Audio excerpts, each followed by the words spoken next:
Keluarga Fandi Ramadan, ABK yang dituntut hukuman mati dalam kasus penyelundupan sabu, mengadu ke DPR. Didampingi pengacara Hotman Paris Hutapea, orang tua Fandi Ramadan menemui pimpinan Komisi 3 DPR. Usai pertemuan, sang ibunda bahkan bersimpuh di depan Ketua Komisi 3 DPR dan meminta keadilan.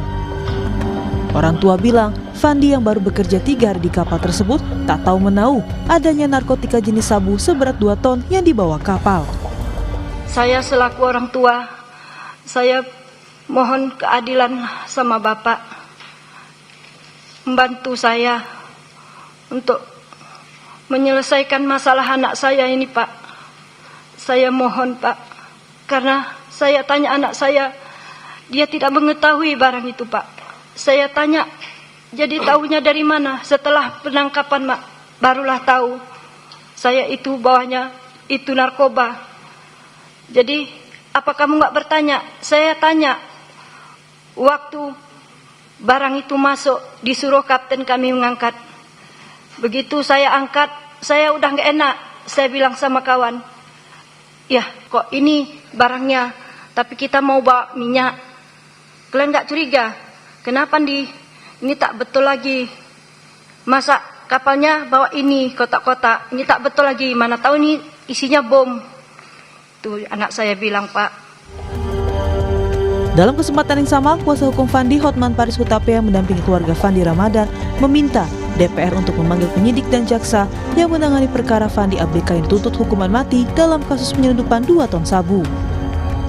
Menurut Hotman, sesuai fakta persidangan, Fandi tidak mengetahui isi kotak yang masuk ke kapal saat berlayar. Bahkan sudah sempat menanyakan kepada kaptennya. Kalau sudah ada diakui oleh semua pihak yang terlibat bahwa si Fandi ini bolak-balik nanya, itu harusnya menjadi acuan bahwa memang dia tidak tahu. Tapi tetap begitu saja langsung dihukum mati. Dituntut mati. Jadi kepada pimpinan Komisi 3 dan juga anggota yang terhormat, nggak ada artinya kedatangan kami ini kalau hanya sekedar dengar pendapat. Tolong dulu dipanggil penyidiknya ini dan JPU-nya, dan bila perlu tim dari kedua belah pihak hadir biar objektif. Ketua Komisi 3 DPR Habibur Rahman merespon aduan keluarga Fandi ABK yang dituntut hukuman mati.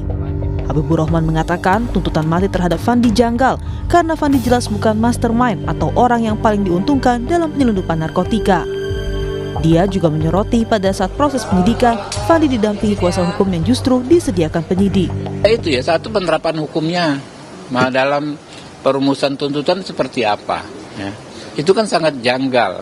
Kalau sebagai upaya terakhir, tentu harusnya kepada mastermind, orang yang merencanakan, orang yang melaksanakan, orang yang mengambil paling besar manfaat, ya, dan orang yang pelaku utamanya, kurang lebih kan begitu. Itu tuntutan hukuman mati. Harusnya hanya diterapkan seselektif itu.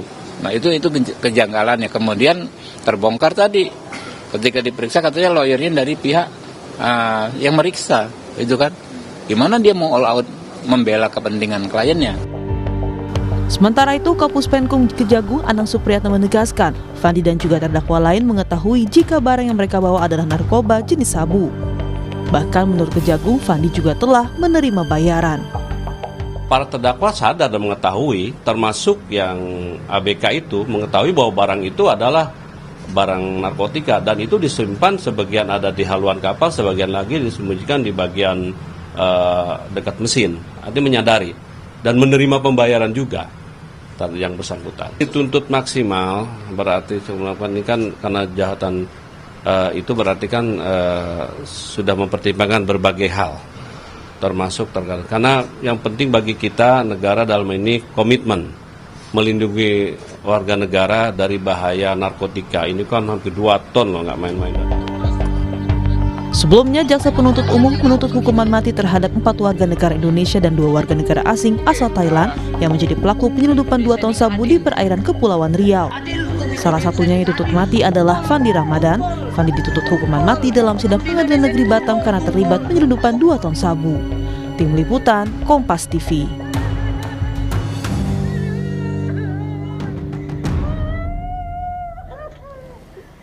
Keluarga Fandi Ramadan ABK yang dituntut hukuman mati dalam kasus penyeludupan sabu mengadu ke DPR. Komisi 3 DPR menilai tuntutan mati terhadap anak buah kapal janggal karena terdakwa bukan mastermind atau orang yang paling diuntungkan dalam penyeludupan narkotika. Lantas apa yang menjadi pertimbangan jaksa memberikan tuntutan hukuman mati terhadap Fandi dan apakah kasus ini akan berakhir adil? Kita akan bahas bersama dengan mantan Kapus Penkum Kejagung, Jasman Panjaitan, dan juga pakar hukum pidana Universitas Tarumanegara, Heri Firmansyah. Selamat pagi Pak Heri, Pak Jasman. Selamat pagi Pak. Ya, bisa mendengar suara kami Pak Jasman, Pak Heri? Oke, baik. Saya ke Pak Jasman terlebih dahulu. Pak Jasman, kalau Anda mungkin kemarin juga melihat RDP yang dilakukan oleh DPR dan juga pihak keluarga korban, atau keluarga terdakwa maksud kami, ini kan banyak beberapa pernyataan yang disampaikan kuasa hukum terkait baru bekerja 3 hari, kemudian kapal yang diawaki ini berbeda dengan yang di awal, kemudian juga mengaku tidak tahu soal apa yang mereka bawa di dalam kapal. Apakah kemudian tuntutan jaksa hukuman mati terhadap Fandi ini tepat? Baik, sebelum saya mengomentari itu, pertama-tama saya ingin sampaikan bahwa penerapan hukuman mati di Indonesia masih berlaku.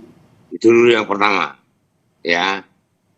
Terkait masalah kasus ini, apakah itu adil atau bagaimana, ya itu nanti kita serahkan kepada pengadilan. Yang pasti bahwa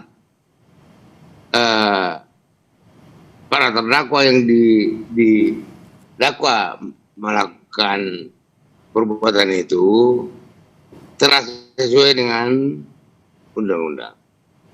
Karena juga tolong dipahami bahwa untuk tuntutan hukuman mati seperti ini itu pasti sampai ke pimpinan di Kejaksaan Agung.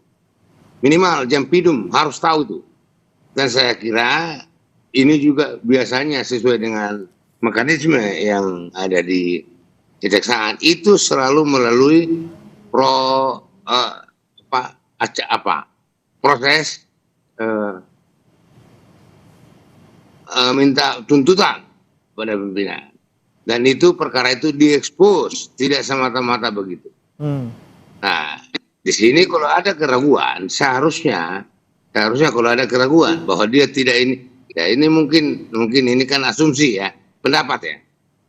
Jadi kita juga tolong juga melihat kasus ini dari sisi positif ya, bahwa Kejaksaan Agung dalam hal ini jaksa atau penuntut umum di Batam itu sudah melakukan penuntutan secara benar sesuai dengan undang-undang.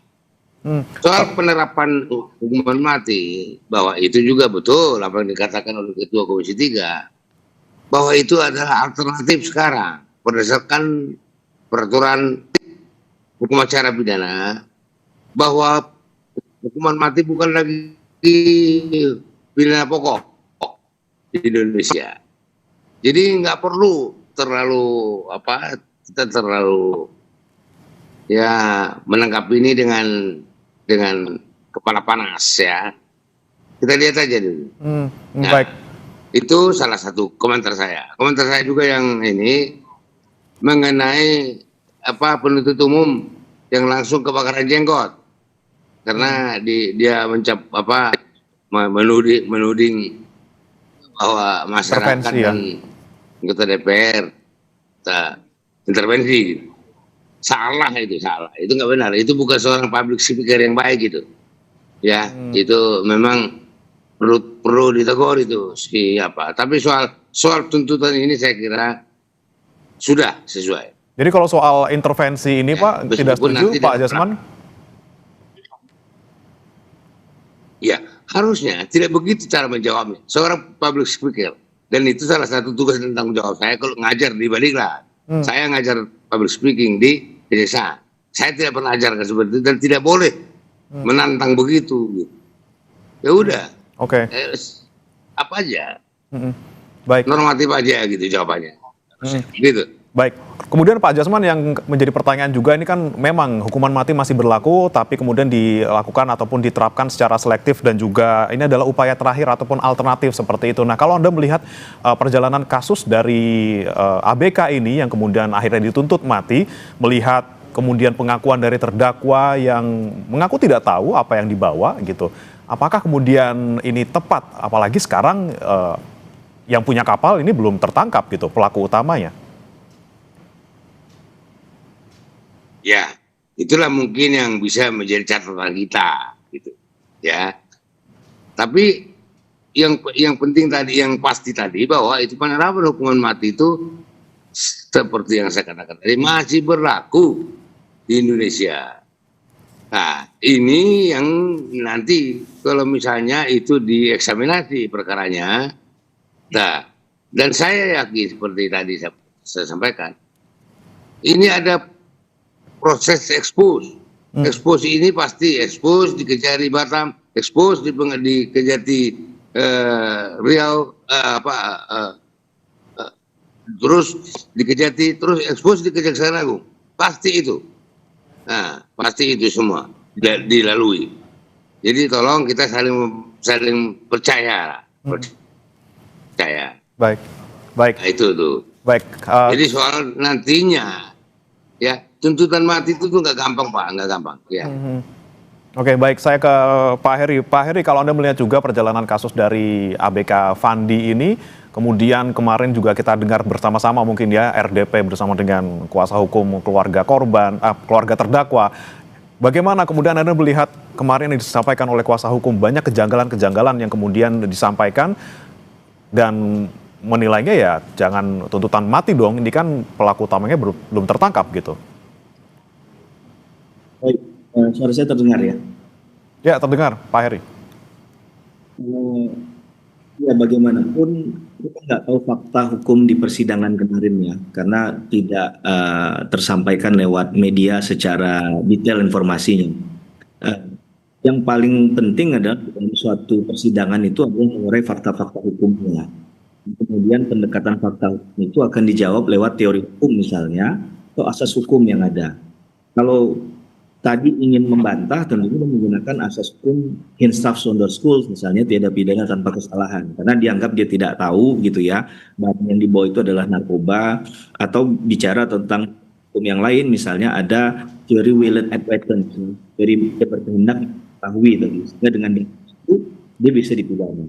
Nah itu kan dasar dalam konteks teori yang dikaitkan dengan fakta. Nah yang penting adalah bahwa ada undang-undang lain yang harus digunakan untuk melihat kasus ini secara menyeluruh, karena ini kan terjadinya dalam konteks berlayar ya di laut, maka undang pelayaran pun menjadi penting untuk diteliti di sini. Bagaimana adanya pertanggungjawaban pidana itu tidak melekat pada seorang nakoda. Dalam hukum pidana ada istilahnya delik propria. Propria itu dia menyangkut pada status atau jabatan khusus tertentu. Nah salah satunya adalah nakoda misalnya. Agar kita bisa melihat bahwa siapa sih yang sebenarnya punya tanggung jawab yang besar dan mengetahui punya kehendak dan tanggung jawab yang tentunya diatur secara limitatif ya dalam suatu aturan undang-undang tadi, yang dia sebenarnya punya peran besar untuk barang itu naik, keluar ataupun berhenti kapal, itu kan bagian dari mekanisme pelayaran yang perlu dipahami juga. Nah, kita tidak mengetahui apakah kemarin dalam upaya jawab-menjawab ataupun membuktikan itu teman-teman penasihat hukum juga concern terhadap isu-isu tadi begitu ya, kemudian menghadirkan saksi yang relevan. Kalau kemarin disampaikan hanya mendasarkan pada konfirmasi dari yang langsung ya, dan atau yang mengatakan memang ada konfirmasi dari si Fandi terkait dengan isi muatan dari kapal tersebut apa. Nah ini kan kemudian dikonstruksi bahwa Fandi itu sebenarnya dia tidak mengetahui apa isi dari tersebut. Ya. Mungkin kalau dia tahu dia nggak akan melakukan. Sedangkan versi dari teman-teman kejaksaan ini dia mendapatkan upah gitu ya. Kemudian dia melakukan bongkar muat itu tidak tempat semestinya. Harusnya kan misalnya di pelabuhan, ya kan? Itu pun pelabuhan yang harusnya tercatat secara resmi untuk turun muat suatu muatan tadi. Ini sedang di tengah-tengah laut. kemudian melepaskan bendera kapal. Ini pelanggaran-pelanggaran yang mengerucut pada asumsi dugaan ini juga mengetahui tindak pidananya. Nah, yang menjadi kita sekarang ini kan sudah mengerucut pada ujungnya akhir putusan ya Mas ya. Dan ini sudah pada ending akhirnya. Masalahnya ketika kasus ini diangkat dan nanti rekomendasinya dari teman-teman yang di pihaknya Mas Fandi, ini kan teman DPR memanggil penyidik, memanggil penuntut umum. Yang saya khawatirkan adalah ini bukan masalah intervensi ya, tapi kita mulai berpikir secara kritis, apakah begini cara mengkoreksinya dengan memanggil tadi, kemudian apa hasil akhirnya yang nanti akan diharapkan? Apakah kemudian diikuti membuktikan lagi di Komisi 3 nanti atau seperti apa? Nah, saya sependapat bahwa peran DPR dalam Komisi 3 ya yang dilakukan oleh teman-teman DPR untuk mengawal kasus untuk menghasilkan atau menciptakan keadilan masyarakat bagi mereka yang mencari keadilan. Tapi dalam perspektif bahwa kemudian ini mengkoreksi sistem pidana, kemudian ada bukti membuktikan lagi sistem gelar perkara dan lain sebagainya. Nah, ini yang saya khawatir kemudian mengganggu tatanan hukum acara pidana kita secara keseluruhan. Dan tentunya perkara-perkara yang akan muncul yang demand-nya, permintaannya sama, yaitu dapat semacam ini untuk dan terhadap trust hukum kita juga semakin sulit diselamatkan. Baik, ini yang kami ingin tanyakan lagi nih kepada Pak Jasman, soal kita kan memang ada di luar ini ya, kita tidak tahu secara detail fakta-fakta persidangan yang terungkap di dalam sidang, tapi kemudian kita melihat secara luar gitu mungkin. Ini kan 6 yang kemudian dituntut hukuman mati maksimal, padahal mereka juga punya peran yang berbeda-beda, terutama di sana ada nakoda, ada yang hanya ABK, bahkan hanya baru bekerja 3 hari. Kemudian jika dipukul rata nih, Pak Jasman, ketika ada suatu kasus yang peran yang berbeda-beda, ini terdakwa dituntut dengan seragam semuanya. Apakah ini kemudian masuk akal, Pak, melihat tadi peran terdakwa masing-masing ini berbeda? Ya, baik. Jadi ini kan tuntutannya ada sebelum menuntut itu kan dilihat ada suatu kerjasama yang erat di antara pelaku. Jadi pasti ada kerjasama yang erat. Itu itu harus terungkap. Tidak pertama di dalam berkas penyidik Polri harus juga mengungkapkan itu. Dan itu diyakini oleh jaksa, maka jaksa mengajukan tuntutan hukuman mati. Tadi kan sudah disebutkan oleh Kapuspen bahwa barang buktinya itu kan 2 ton, gak tanggung-tanggung itu. Dan coba kita berpikir sebaliknya, bagaimana kalau itu berhasil? Berapa banyak masyarakat Indonesia yang hancur gara-gara 2 ton barang itu? Jadi kita juga jangan terlalu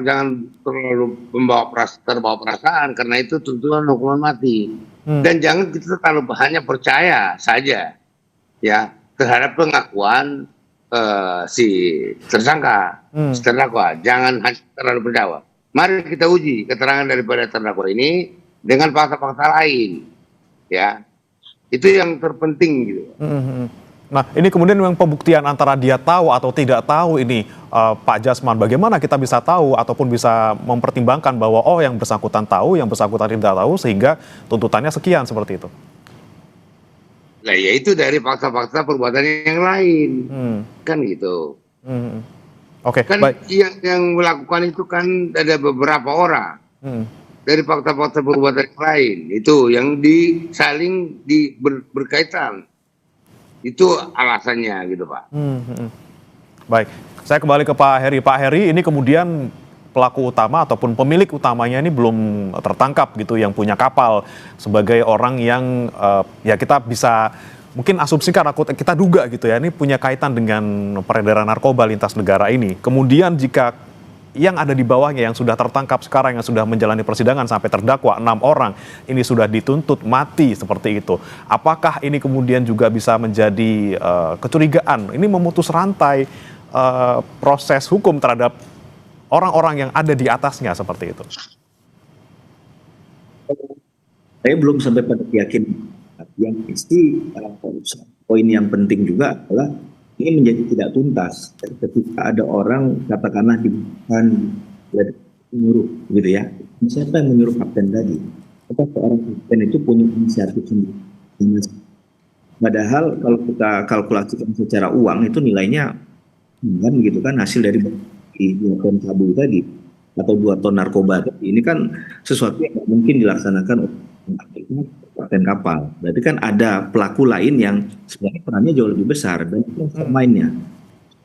Ada juga, tapi ada cerita ini, ibaratnya film pembuat pentingnya, jadi kesadarannya. Nah ini yang harusnya diungkap. Jalinan ceritanya menjadi untuk ada keadilan ketika seseorang itu kemudian dikenai pidana. Dasar bahwa ya ada kausalitas tadi kan, hukum itu muncul di sana. Melakukan apa dengan pasal itu dia bertanggung jawab. Nah dalam banyak perkara narkoba, pemberantasan dan penegakan hukum narkotika ini kita sesal eksekutor lapangan, para pelaku lapangannya tertangkap begitu ya, istilahnya dalam tanda petik itu, tapi mereka yang sebenarnya harusnya tidak lepas dari tanggung jawab hukum sesuai dengan asas legalitas itu malah tidak pernah tersentuh.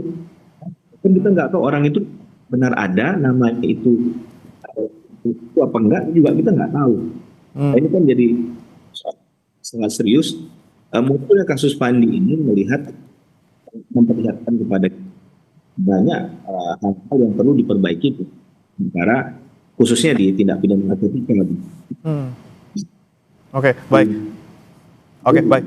Saya kembali ke Pak Jasman. Pak Jasman, mungkin kita kemarin kembali ulas gitu yang disampaikan oleh kuasa hukum dari terdakwa ini, Hotman Paris, yang menyampaikan ada kejanggalan di mana yang bersangkutan ini awalnya kan harusnya naiknya kapal Northway gitu, North Star maksud kami. Kemudian diinapkan dulu 10 hari karena kapal yang North Star ini tidak ada gitu atau belum ada. Kemudian ada kapal baru namanya Sea Dragon. Nah, ketika melihat ada kejanggalan ataupun fakta seperti itu, bisa nggak kita melihat bahwa Fandi ini tidak sepenuhnya salah loh. Dia juga sebagai orang yang dalam tanda kutip ini diduga menjadi korban juga dari pemain yang lebih besar seperti itu. Ya. Jadi apa yang disampaikan oleh ini yang disampaikan itu kan pendapat Pak, penilaian gitu. Jadi tidak salah sih orang menilai gitu ya, silakan aja.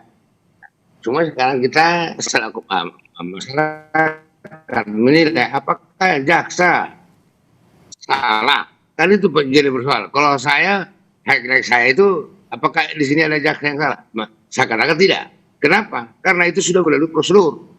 Saya tadi sudah katakan bahwa setiap tuntutan hukuman mati itu harus ada persetujuan Jampidum atau bahkan Jaksa Agung. Itu karena Jaksa Agung itu sebagai dominis litis, ya. Jadi tidak salah. Soal ada perbedaan pendapat bahwa ini kan udah begini, ini begini, termasuk Hotman Paris, silakan aja. Ya, sudut pandang pengacara kan beda dengan sudut pandang jaksa.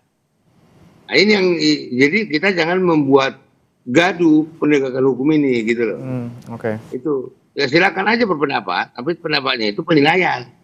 Ya, semua itu penilaian. Oke. Jadi baik. nanti kita serahkan aja ke Badan Peradilan. Itu Pak, siap. Nah, kemudian kalau misalnya ada pendapat berbeda atau mungkin ada istilahnya dorongan untuk bisa mengevaluasi ataupun melihat persidangan ini lebih jelas, apakah perlu eksaminasi nih Pak Heri, karena ada dorongan juga dari Komisi 3 bahwa perlu nih ada eksaminasi oleh Kejaksaan Agung, padahal kita tahu sendiri nih ada agendanya untuk vonisnya ini tanggal 5 Maret, sekarang sudah tanggal 27 seperti itu. Kira-kira mungkin nggak kalau kita ajukan eksaminasi gitu? Ya. Masalah limitasi itu juga perlu diperhatikan. Ya, itu memang salah, itu mekanisme yang benar. Di kejaksaan itu kalau ada seperti itu, ya jaksanya dan kejarinya itu dieksaminasi. Itu. Baik, kalau menurut Pak Heri gimana Pak? Seperti yang saya bilang tadi, bukan hanya jaksanya lagi.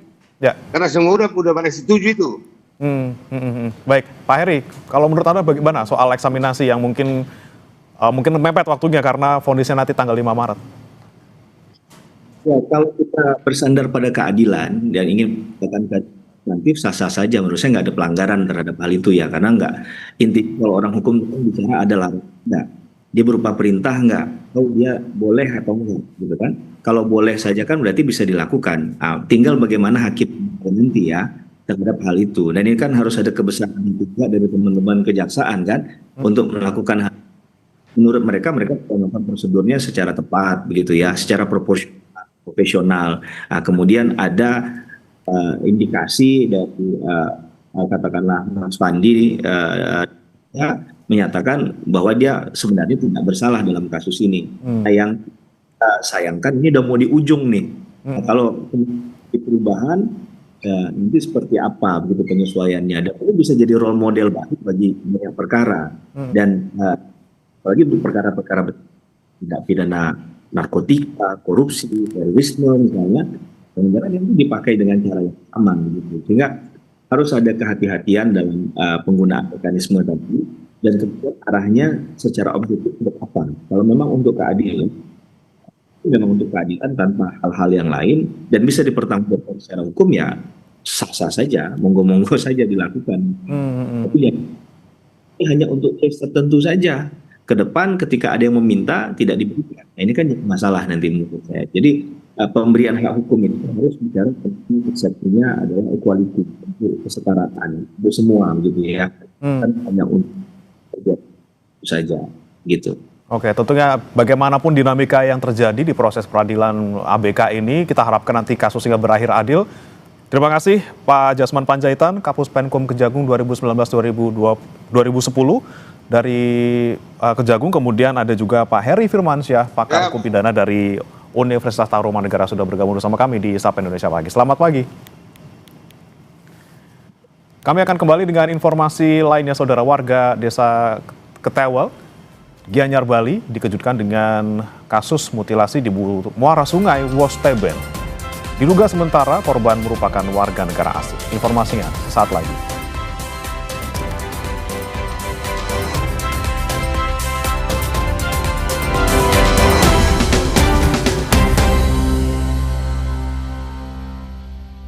Dalam puasa itu, aktivitas harus tetap jalan.